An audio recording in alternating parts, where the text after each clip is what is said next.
একজন মানুষ রাস্তায় হাঁটতে হাঁটতে একটি কয়েন পায় আর ওই কয়েন দিয়ে সে স্পিন গেম খেলে। মানুষটি কয়েনটি মেশিনে ঢুকিয়ে বাটন চাপতেই একবারে জ্যাকপট লেগে যায়। দাঁড়িয়ে থাকা দোকানদারের মুখ হাঁ হয়ে যায়। লোকটি টাকা কুড়িয়ে নেয় এবং সেখান থেকে চলে আসে। আর এরপরে সে আরেকটি খেলা খেলতে যায়, যেখানে 3টি তাসের মধ্যে বেগম তাসটিকে খুঁজে বের করতে হবে। সে একটি তাসের মধ্যে টাকা বাজি রাখে। ওই লোকটি তাসটি দেখায়, সেটি হলো বেগম তাস। আর এইভাবে সেই লোকটি প্রথমবারেই দ্বিগুণ টাকা জিতে যায়। গেমওয়ালা আবারও তাকে খেলতে বলে। লোকটি তার চ্যালেঞ্জ গ্রহণ করে। গেমওয়ালা তাসগুলো মেশাতে থাকে আর লোকটি মনোযোগ দিয়ে তা দেখছিল। এরপরে গেমওয়ালা বলে, এখন বেছে নাও। এবার লোকটি শেষ তাসে $500 বাজি রাখে। গেমওয়ালা একটু নার্ভাস হয়ে পড়ে, কিন্তু এবারও সেই তাসটি বেগম হয়ে যায়। গেমওয়ালা প্রচন্ড রেগে যায়।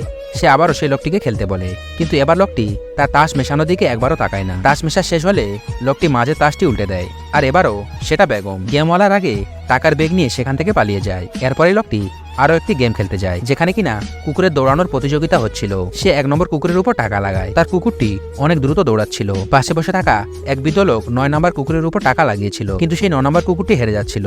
সেই লোকটি বৃদ্ধার সঙ্গে টিকিট বদলানোর প্রস্তাব দেয়। বৃদ্ধা খুশি হয়ে সেই টিকিটটি বদলে নেয়, কিন্তু হঠাৎ করে পানিতে শর্ট সার্কিট হয়ে ক্যামেরা বন্ধ হয়ে যায়। কুকুরগুলো ক্যামেরা দিকে দৌড়ে গিয়ে শুনতে থাকে। আর ঠিক তখনই সেই 9 নম্বর কুকুরটি দৌড়ে জিতে যায়। বৃদ্ধা অবাক হয়ে যায়, লোকটিও অবাক হয়ে যায়, কারণ সে হারার চেষ্টা করলেও সে আবার জিতে গেল। পরদিন তার বাইরে যাওয়ার ফ্লাইট ছিল, কিন্তু হঠাৎই তার আরেকটি লটারিতে বড় পুরস্কার লেগে যায়। ওই জন্য সে আর বাইরে যায় না। পরে অফিসে পৌঁছালে জানতে পারে যে বিমানে তার যাওয়ার কথা ছিল সেটি দুর্ঘটনাগ্রস্ত হয়ে পড়ে এবং সব যাত্রীরা মারা যায়।